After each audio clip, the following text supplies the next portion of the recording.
Years ago, determined to provide scholars and the public with a broader understanding of how the people of the world coped with the potentially catastrophic advent of nuclear weapons, I wrote a scholarly trilogy titled The Struggle Against the Bomb. These books provide the basis for my talk today, How Peace Activists Saved the World from Nuclear War.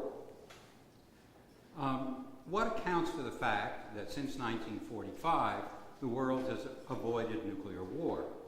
After all, a nation that has developed weapons generally uses them in its wars. For example, immediately after the U.S. government succeeded in building nuclear weapons, it used them to destroy the Japanese cities of Hiroshima and Nagasaki. Furthermore, a nation that has devoted vast resources to developing weapons does not usually get rid of them, at least until it develops more powerful weapons. But since August 1945, no nation has used nuclear weapons to attack another, and only a relatively small number of nations have chosen to build them. Also, those nations that have developed nuclear weapons have gravitated toward nuclear arms control and disarmament measures, a partial test ban treaty, strategic arms limitation treaties, a strategic arms reduction treaties, and a comprehensive test ban treaty. Why have they developed these policies of nuclear restraint? The conventional explanation is that the danger posed by nuclear weapons has deterred nations from waging nuclear war, and overall has created a situation of nuclear safety. In the words of people promoting this idea, there has been peace through strength. But this explanation fails to account for some important developments. Since 1945, nuclear powers have not waged nuclear war against non-nuclear powers. Sometimes in their confrontation with non-nuclear powers, they have suffered military defeat rather than resort to nuclear war. Why? Moreover, if nuclear deterrence works, why bother with nuclear arms control and disarmament treaties? Why bother with missile defense systems? Why worry about nuclear proliferation? Why not simply build, test, and deploy nuclear weapons free of international constraints? These unanswered questions suggest that something is missing from the conventional explanation. I suggest to you that the missing ingredient is a massive grassroots movement, one that has mobilized millions of people in nations around the globe, the World Nuclear Disarmament Movement. To better understand this, let us take a brief look at public activism for nuclear disarmament and then at its impact. Nuclear disarmament has been a continuous public concern since 1945, and it remains a concern for millions of people and for numerous peace and disarmament organizations. But during the past 73 years, there have also been three great upsurges of public protest against the arms race, each larger than its predecessor, and it is to these that we should pay particular attention. The atomic bombing of Hiroshima and Nagasaki sent a wave of public concern across the globe in the mid to late 1940s. Some persons, particularly those with strong moral convictions, were deeply troubled by this mass murder of civilians. Their critique of the atomic bombing was voiced by small pacifist organizations and by some major religious bodies.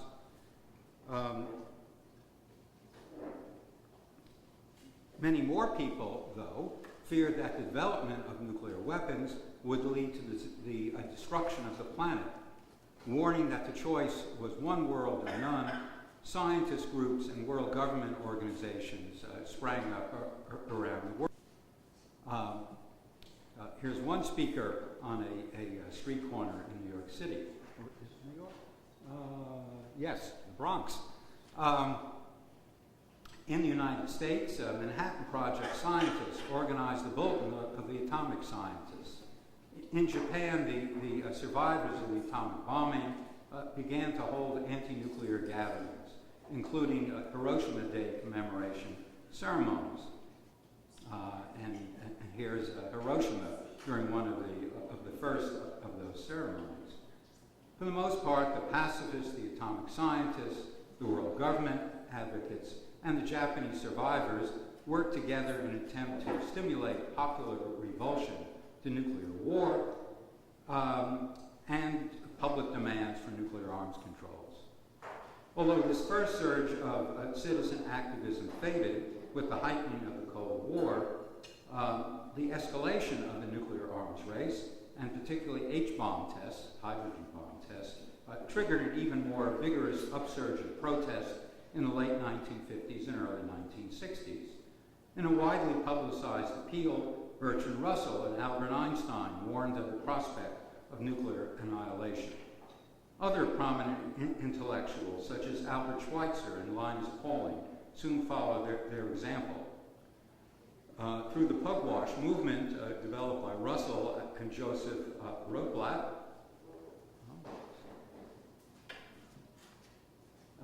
and there's Russell to your left and Rotblat to your right.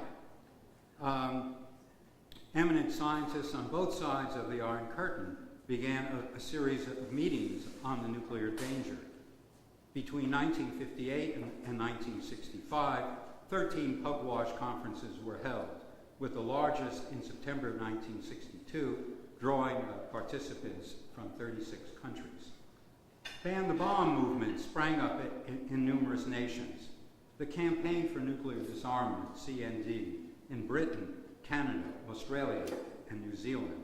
The National Committee for Sane Nuclear Policy, better known as SANE, in the United States, and Women's Strike for Peace in the United States as well. Gensuikyo and Gensuiken in Japan, the struggle against atomic death in West Germany, the movement against atomic armaments in France, and comparable movements in many Western and non-aligned countries. They distributed vast quantities of anti-nuclear literature, published chilling advertisements, and staged massive simultaneous protest marches under the new nuclear disarmament symbol in dozens of nations. British CND's Aldermaston marches at their height drew as many as 150,000 people. Still didn't get it. There it is. That's in Trafalgar Square. With or without permission, these anti-nuclear agitators even held demonstrations in communist nations.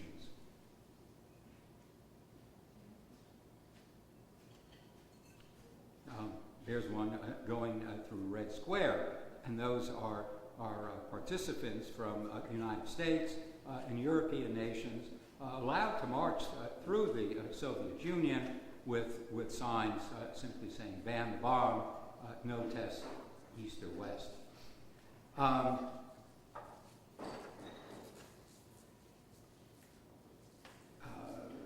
Here, courageous individuals such as the physicist Andrei Sakharov also challenged official nuclear policy.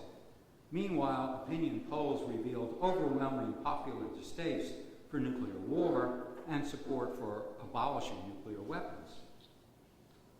But starting in the mid-1960s and continuing into the mid-1970s, resistance to nuclear weapons declined dramatically.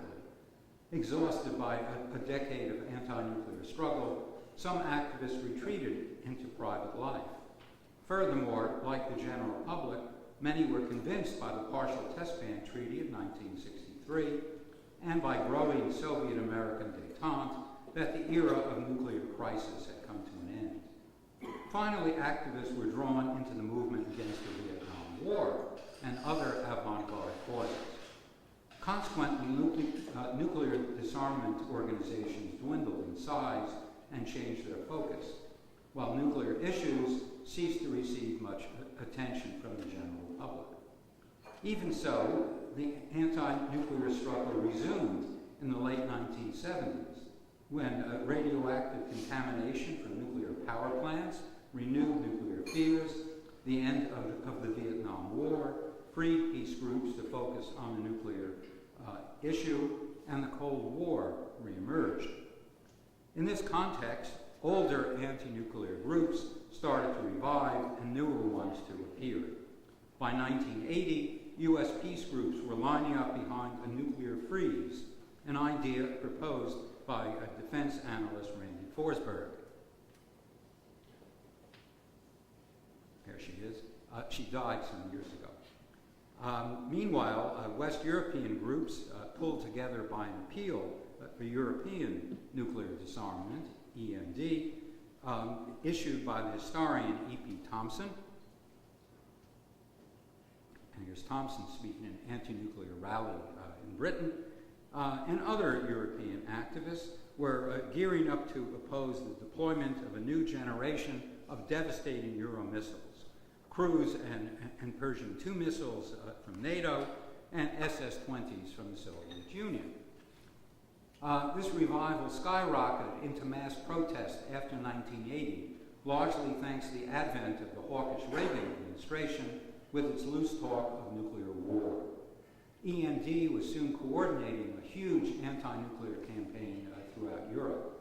Groups like CND in Britain, the Interchurch Peace Council in the Netherlands, church organizations and the New Green Party in West Germany, and No to Nuclear Weapons in Norway and Denmark mushroomed into mass movements that held vast demonstrations. Anti-nuclear movements staged the largest protest rallies in the history of Japan, Australia, and New Zealand, while other Pacific Island nations drew together into a nuclear-free and independent Pacific movement. In the fall of 1983, an estimated 5 million people took part in anti-nuclear demonstrations.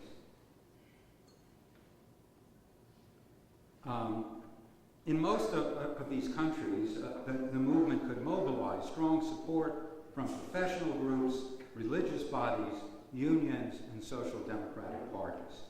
Even in communist nations of East Germany, Hungary, Czechoslovakia, China, and the Soviet Union, independent nuclear disarmament groups emerged and publicly challenged official policy in spite of harassment and imprisonment of activists.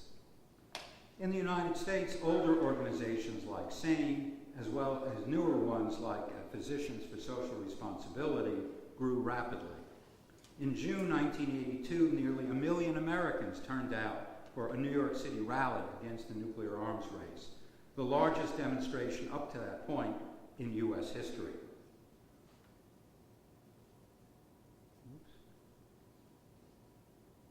Here we are,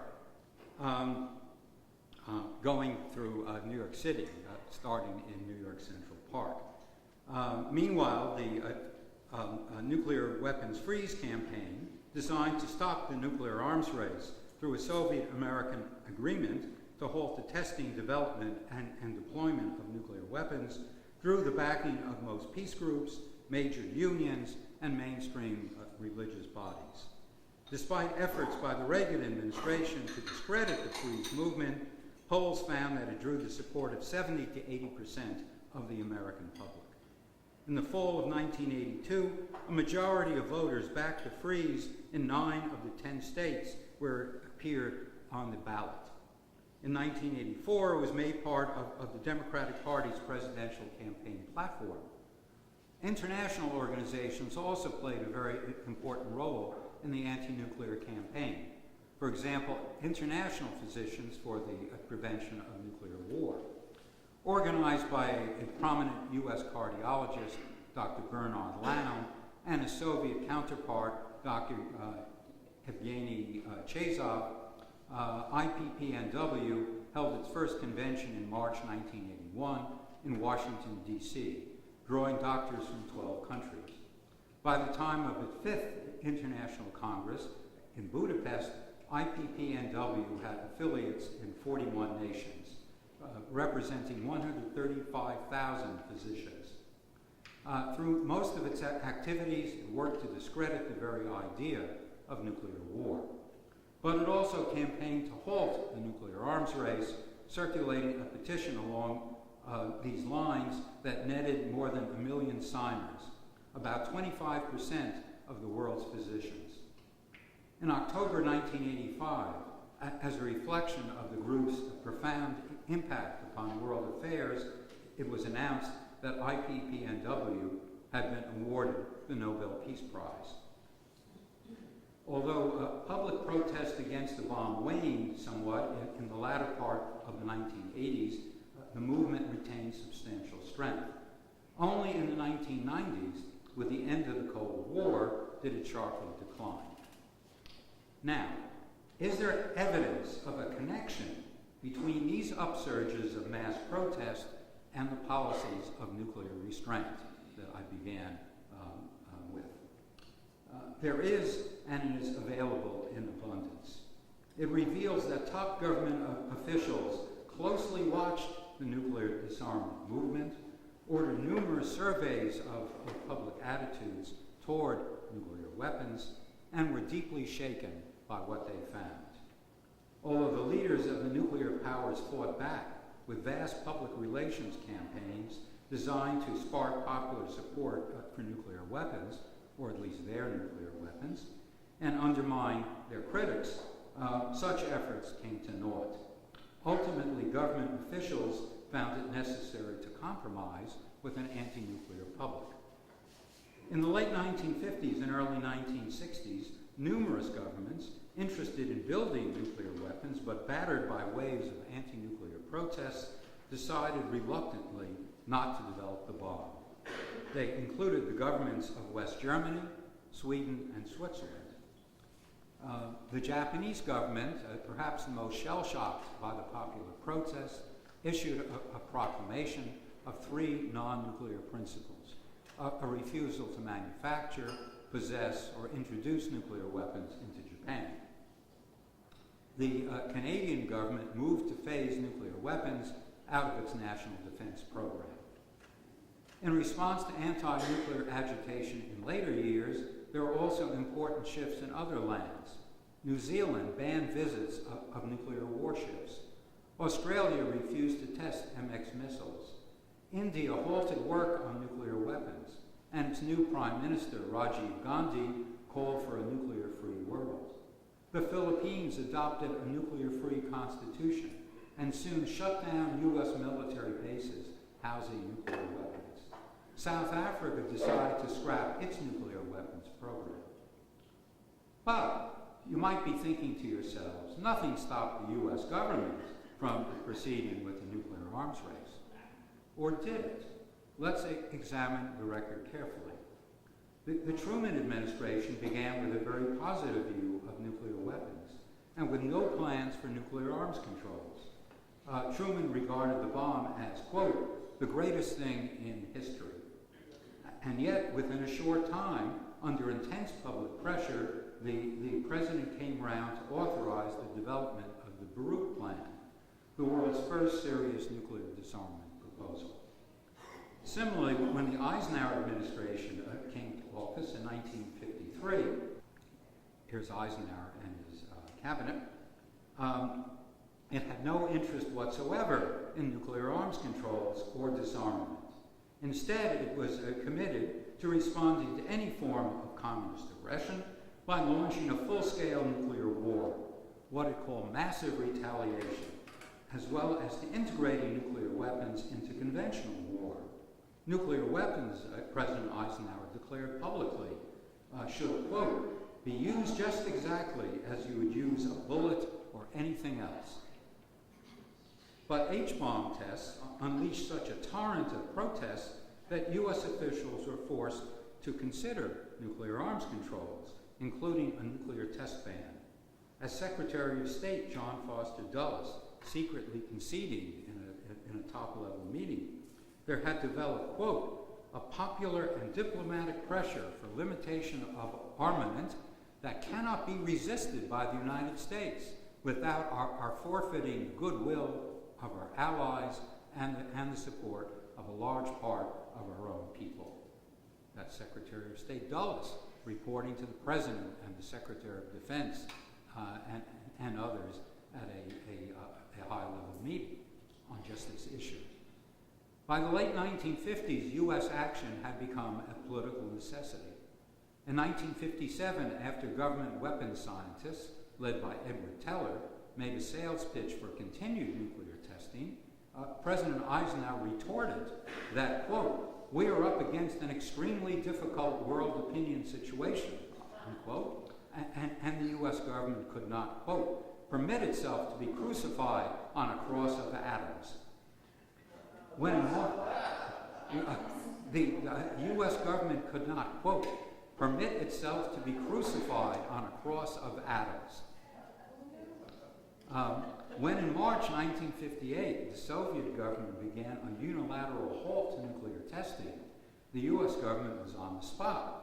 Nuclear testing was, quote, not evil, President Eisenhower complained, but, quote, people have been brought to believe that it is. Dulles agreed, quote, the opinion of peoples throughout the world is opposed to the continuance of nuclear testing. And he added, accordingly, the United States would have to announce its readiness to stop it. The result was a voluntary moratorium on nuclear testing by the U.S., British, and Soviet governments beginning that year, 1958. Despite a deadlock on negotiations for a test ban treaty, none of these governments dared to resume nuclear testing for the next 3 years.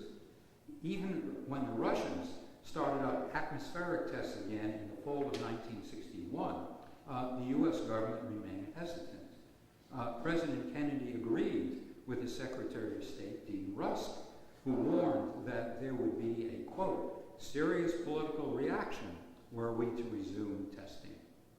Consequently, the administration refrained from atmospheric tests while the Soviet government was testing for nearly 8 months. Although in April 1962, the Kennedy administration did finally resume atmospheric tests, it now went to unprecedented lengths to secure a test ban treaty. That November, Kennedy met with Norman Cousins. There's Cousins. The editor of the Saturday Review and the co-chair of SANE, the National Committee for Sane Nuclear Policy, the nation's largest peace group. And he urged Cousins to convince Soviet Premier Nikita Khrushchev of his, Kennedy's, sincerity in seeking a test ban.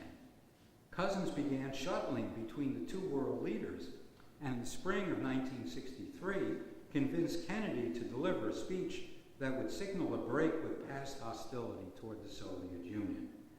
Delivered that June, this American University address, partially written by Cousins, if you can imagine a peace movement leader writing the president's speech about disarmament, you get some idea of what a breakthrough this was. This speech emphasized the administration's desire to ban nuclear testing and announced new test ban negotiations. U.S., British, and Soviet officials signed an atmospheric test ban treaty that summer. Some policymakers have conceded that this first nuclear arms control treaty in world history was a direct response to popular protest. According to Glenn Seaborg, who chaired the U.S. Atomic Energy Commission during the 1960s, the atmospheric test ban treaty resulted from, quote, persistent pressure on the nuclear powers by influential leaders and movements throughout the world.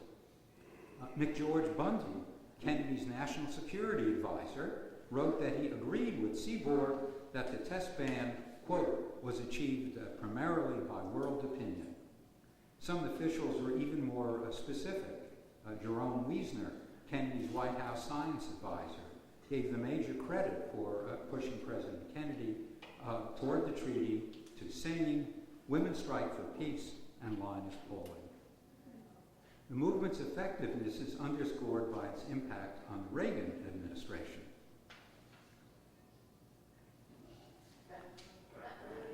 You remember him.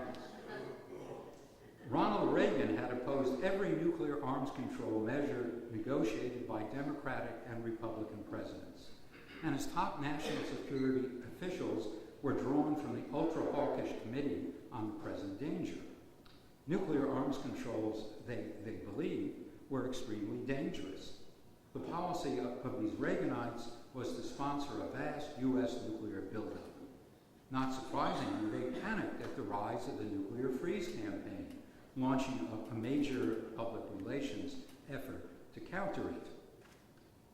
The Reagan administration's damage control efforts were paralleled by important shifts in U.S. government policy. Under pressure from beleaguered West European government leaders, the administration announced the most radical disarmament proposal yet, the zero option, as it was called, foregoing any installation of U.S. intermediate-range nuclear missiles in Europe if the Russians would remove all of theirs. This offer was designed to dampen anti-nuclear protest. Key U.S. and other NATO officials, such as Britain's Margaret Thatcher, went along with it in the expectation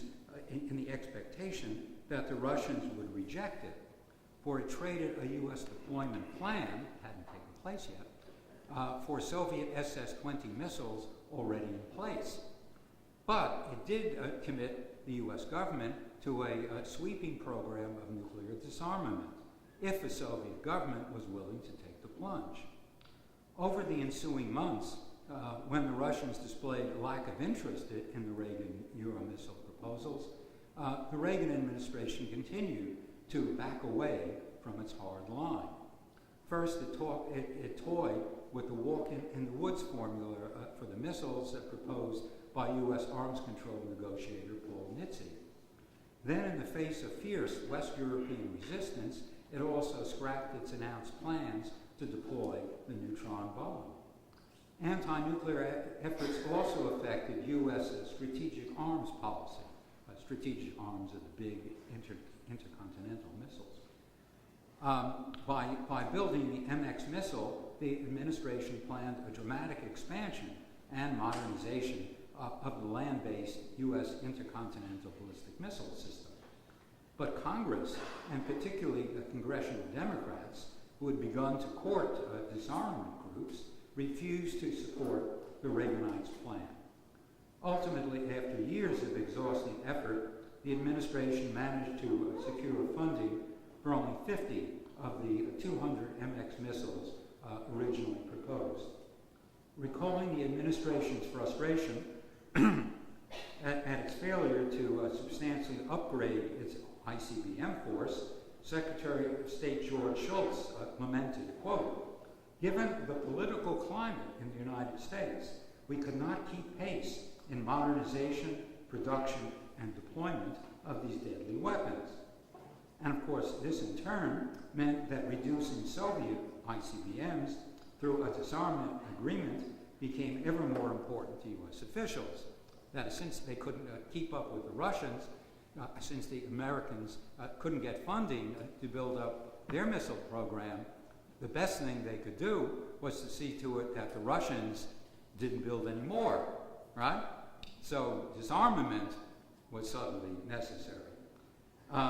Furthermore, the administration found that the price of Senate support for funding even token numbers of MX missiles was the display of a strong commitment to nuclear disarmament. As Reagan's national security advisor, Robert McFarlane, told me, quote, "You have to have appropriations, and to get them, you needed political support. And that meant that you had to have an arms control policy worthy of the name." Moreover, despite the fact that the Reaganites had publicly denounced the SALT II treaty negotiated by President Carter for supposedly opening the way to Soviet military conquest of the United States and the free world and so on, they now clung to it. That is, the Reagan administration clung to the SALT II treaty in an effort to appease their anti-nuclear critics.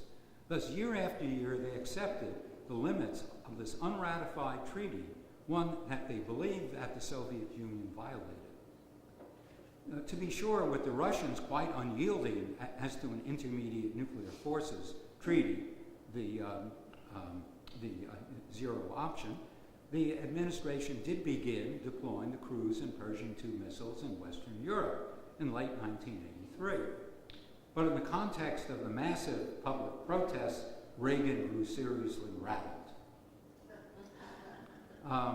In October, he told his startled Secretary of State, quote, if things get hotter and hotter and arms control remains an issue, maybe I should go see Soviet Premier Yuri Andropov and propose eliminating all nuclear weapons. Secretary of State Schultz was horrified by this idea, but Schultz agreed that, quote, we were feeling political pressure against our continuing INF, intermediate nuclear forces, deployment. We could not leave matters as they stood. Reagan recalled, quote, we were on the defensive. Consequently, on January 16, 1984, Reagan delivered a remarkable public address calling for peace with the Soviet Union and for nuclear weapons-free world. His advisors agreed that the speech was designed to signal to the Russians his willingness to end the Cold War and reduce nuclear arsenals. And it appears to have been sincere. Thereafter, Reagan pressed very hard for the resumption of nuclear disarmament negotiations with the Russians, which they resisted. All this happened during Reagan's first term in office, during the reign of Brezhnev, Andropov, and Chernenko in the Soviet Union, before the advent of Mikhail Gorbachev. Once Gorbachev came to power in March 1985, the way was open for a significant arms control and disarmament agreements. Gorbachev was not only a true believer in nuclear disarmament, but a movement convert. The Soviet leader's new thinking, by which he meant the necessity for peace and disarmament in the nuclear age, came from a well-known anti-nuclear statement by Einstein in 1946, repeated in the Russell-Einstein Appeal of 1955. Gorbachev's advisors have frequently pointed to the powerful influence on Gorbachev of the Western nuclear disarmament movement. Gorbachev himself declared, quote, the new thinking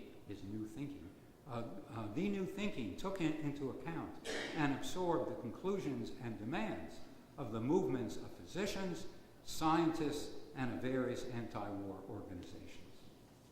Gorbachev met frequently with leaders of the nuclear disarmament movements and often took their advice. For example, he initiated and later continued a unilateral Soviet nuclear testing moratorium on the advice of Dr. Bernard Lamb, the founder and co-chair of international physicians for the prevention of nuclear war. All right. There's Lamb meeting with Gorbachev. That is Lamb on the right, closest to you, and Gorbachev on the left. And Chezov is to Lamb's right.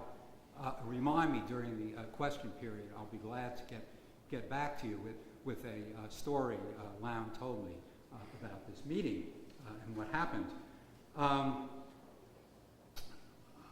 Furthermore,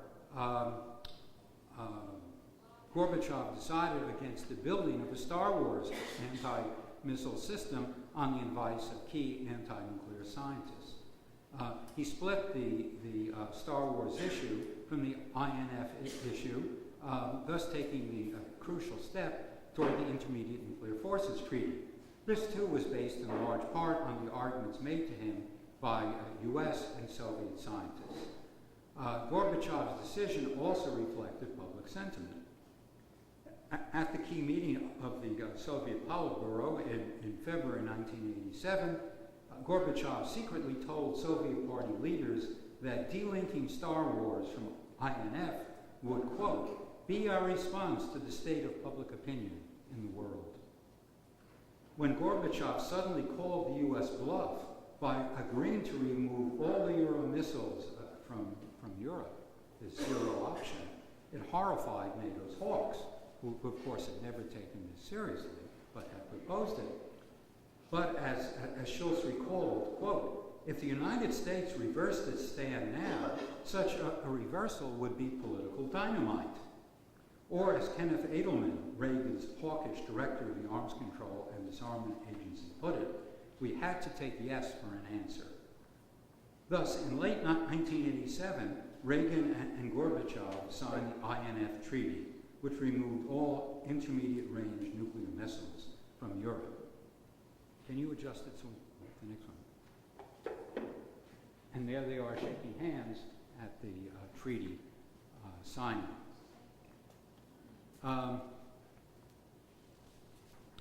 Although the movement began to decline after that, it retained some influence on public officials.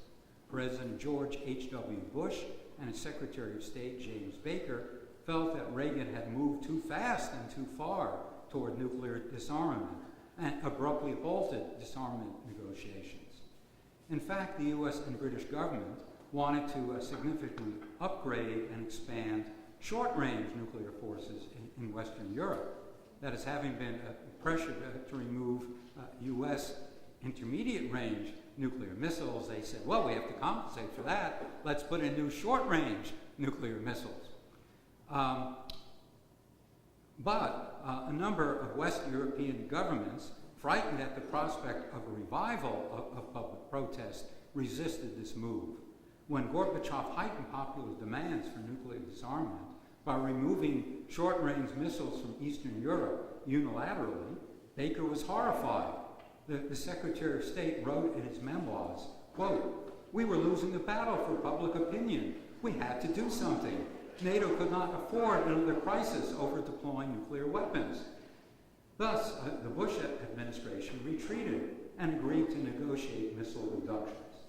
Eventually, in a sharp departure from past practice, it withdrew most U.S. short-range missiles from Western Europe unilaterally. The impact of the nuclear disarmament movement upon nuclear testing was even more direct. Since the mid-1980s, disarmament groups around the world have been working to end underground nuclear weapons explosions. Those explosions have been allowed by the Partial Test Ban Treaty of 1963. Large demonstrations, though, were organized at the U.S. nuclear test site in Nevada. Inspired by these actions, a massive Nevada Semipalatinsk nuclear disarmament movement emerged in the Soviet Union. And here they are demonstrating at the Soviet nuclear testing site, where it eventually forced the closure of the Soviet nuclear testing sites. Meanwhile, sympathetic members of the U.S. Congress introduced a variety of bills to halt U.S. nuclear testing. In 1991, a freshman member of the House of Representatives, who was indebted to peace groups for their political support and who had participated in the Nevada demonstrations against U.S. nuclear testing, agreed to sponsor a new congressional attempt to terminate funding for U.S. nuclear tests. The final legislation, passed in the summer of 1992, halted underground nuclear testing for 9 months, placed strict conditions on further U.S. testing, and required test ban negotiations and end to U.S. testing by late 1996. Having halted U.S. and Soviet nuclear testing, the movement pushed on in the following years to secure a comprehensive test ban treaty. During Bill Clinton's first year as president, he began to renege on his earlier commitment to support such a treaty. Consequently, disarmament groups and members of Congress conducted a test ban campaign, which later that year led the administration to extend the U.S. nuclear testing moratorium, press other nuclear powers to join it, and begin realistic efforts to secure a comprehensive test ban treaty. Speaking at the UN signing ceremonies, U.S. Ambassador Madeleine Albright declared, quote, "This was a treaty sought by ordinary people everywhere, and today the power of that universal wish could not be denied." Government leaders also felt constrained by popular pressure from actually using the bomb. In 1956, Henry Cabot Lodge Jr., U.S. Ambassador to the United Nations, secretly complained in a meeting with the President and others that the atomic bomb had acquired, quote, "a bad name, and to such an extent that it seriously inhibits us from using it."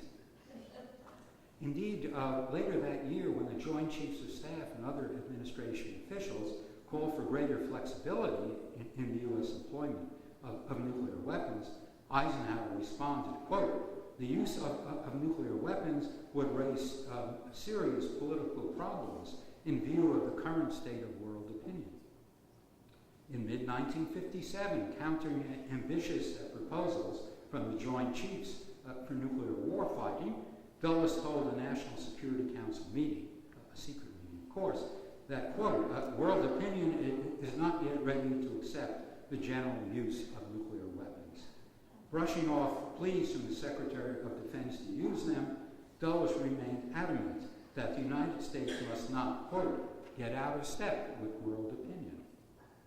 Similarly, when it came to the Vietnam conflict, the Kennedy administration found nuclear war politically impossible. Here's Kennedy meeting with Robert McNamara. Indeed, recalled Dean Rusk, the Kennedy, Johnson, and Nixon administrations deliberately, quote, lost the war rather than win it with nuclear weapons. Although Nixon entered the White House as a nuclear enthusiast, he recognized the limits set by popular loathing of the bomb. Had he used nuclear weapons in the war, Nixon recalled bitterly, quote, the resulting domestic and international uproar would have damaged our foreign policy on all fronts. Bundy, who served as a national security advisor to two of these presidents and also an informal advisor to Nixon, maintained that the U.S. government's decision not to use nuclear weapons in the Vietnam War did not result from fear of nuclear retaliation by the Russians and Chinese, but from the terrible public reaction that a U.S. nuclear attack would provoke in other nations. Even more significant, Bundy maintained, was the prospect of public upheaval in the United States. For, as he said, quote, no president could hope for understanding and support from his own countrymen if he used the bomb.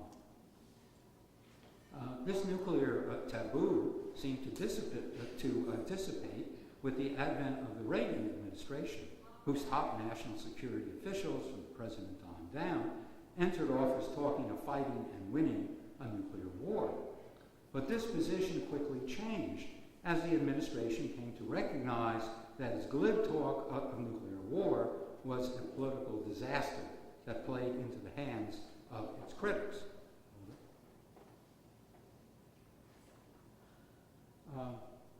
Here's Reagan meeting with his advisors. Starting in April 1982, Reagan began declaring publicly that, quote, a nuclear war cannot be won and must never be fought. He added on that first occasion, to those who protest against nuclear war, I can only say, I'm with you. Now, of course, it's possible to dismiss this shift in rhetoric as no more than a public relations gesture. Even so, such rhetoric creates a public commitment, one making it considerably more difficult to reverse direction and to start waging nuclear war. Nor is there any evidence that the Reagan administration gave nuclear war serious consideration. But of course, government accommodation to public pressure has gone only so far, despite important policy changes that have reduced nuclear arsenals by about 78% and prevented nuclear war. About 15,000 nuclear weapons still remain in existence. There used to be 70,000. Furthermore, given the sharp decline of the nuclear disarmament movement since the late 1980s, government officials have felt freer to spurn nuclear arms control measures and to sponsor nuclear buildups. The Republican-dominated U.S. Senate rejected the Comprehensive Test Ban Treaty. India, Pakistan, and North Korea joined the nuclear club. And U.S. President George W. Bush, strengthened by the American public's sense of insecurity after the events of 9/11, abandoned the U.S. government's commitment to nuclear arms control and disarmament.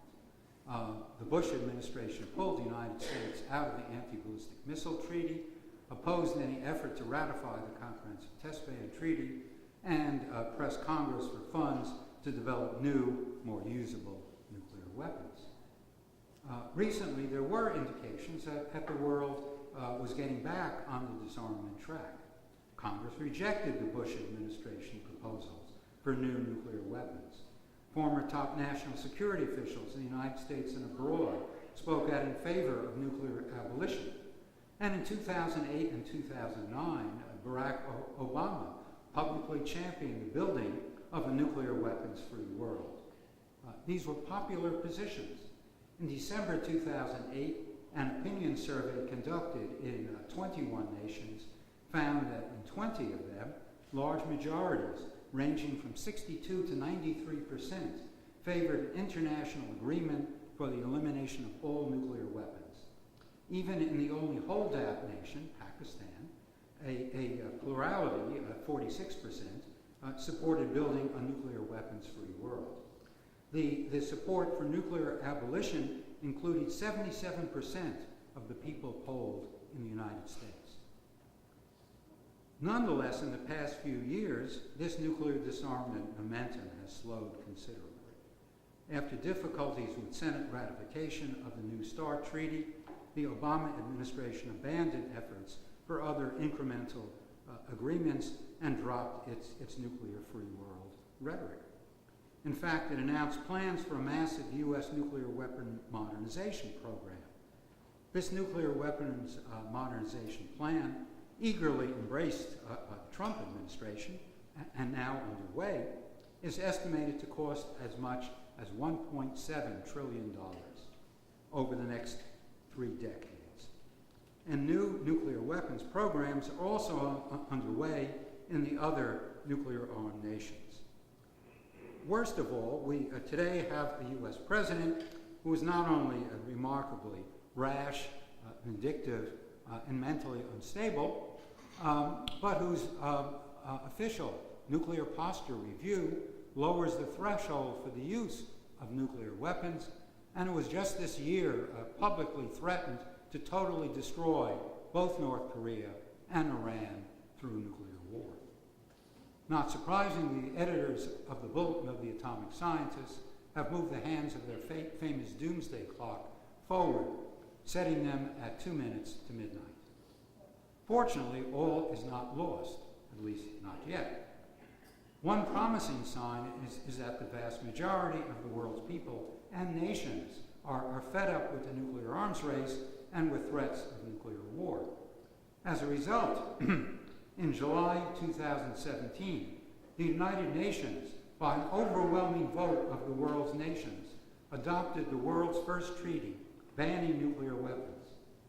Although all 9 nuclear powers have denounced this treaty, with Trump's representative saying that the U.S. government would never sign it, other nations are now busy ratifying it, and it is expected that it will be adopted and turned thereby into international law.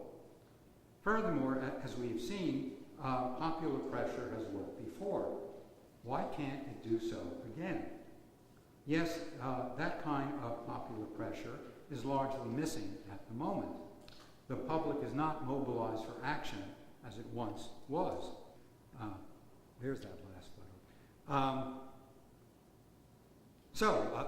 The public doesn't seem at all or very much mobilized for action.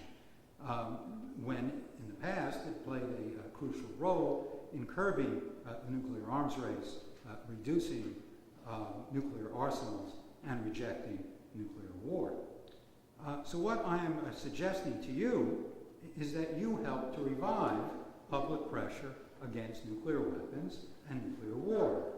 This includes the issuing of anti-nuclear statements by organizations, using the mass media to discuss nuclear weapons danger, demanding that politicians speak out for nuclear disarmament, and condemn talk of nuclear war, bringing the UN Nuclear Weapons Ban Treaty to public attention, addressing public meetings, publishing letters to the editor in newspapers, staging demonstrations, and drawing on a range of other techniques to build up public pressure.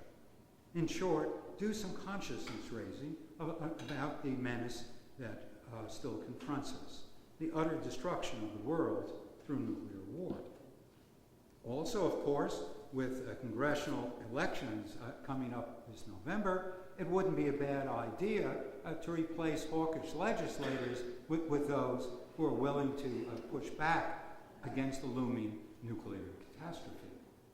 In short, if mass public pressure can be revived, and added to the pressure for the abolition of nuclear arsenals now coming from the impatient non-nuclear powers, that combination might just be sufficient to convince the United States and the 8 other nuclear powers to reverse direction and accept the inevitability of a nuclear weapons-free world. And if that happens, who knows, we might yet see one of the most important developments in human history, the end of the nightmare that has haunted the world since 1945, the nightmare of nuclear annihilation. And wouldn't that be